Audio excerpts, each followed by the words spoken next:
கிருஷ்ணகிரி மாவட்டம் வேப்பனப்பள்ளி சட்டமன்ற தொகுதியில் 500க்கும் மேற்பட்ட இளைஞர்கள் அதிமுக துணை பொதுச் செயலாளர் KP முனுசாமி முன்னிலையில் திமுகவிலிருந்து விலகி அதிமுகவில் இணைந்தனர். அதிமுகவில் புதியதாக இணைந்த இளைஞர்களுக்கு முன்னாள் அமைச்சர் KP முனுசாமி அதிமுக துண்டு அணிவித்து வாழ்த்து வரவேற்றார்.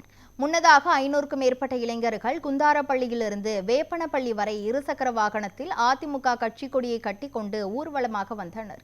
அவர்களை அதிமுக மாநில மகளிர் அணி துணை செயலாளர் ஃபரிதா நவாப் மற்றும் நிர்வாகி நவாப் ஆகியோர் தலைமையில் வரவேற்றனர். முன்னாள் அமைச்சரும் வேப்பனப்பள்ளி அதிமுக வேட்பாளருமான KP முனுசாமி அவர்களை அதிமுகவில் உற்சாகமாக இணைத்துக் கொண்டார்.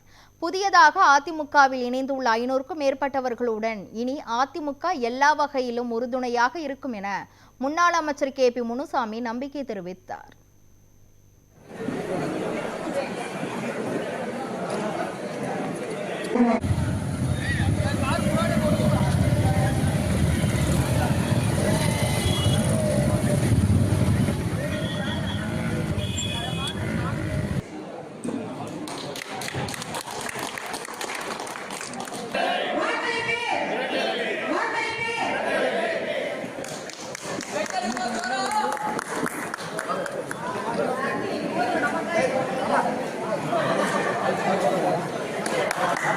ना बेटी ना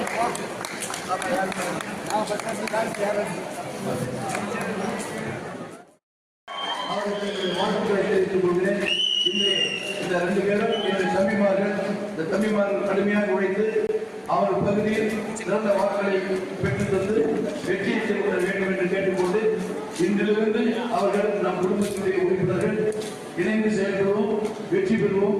வாழ்த்துக்கள்.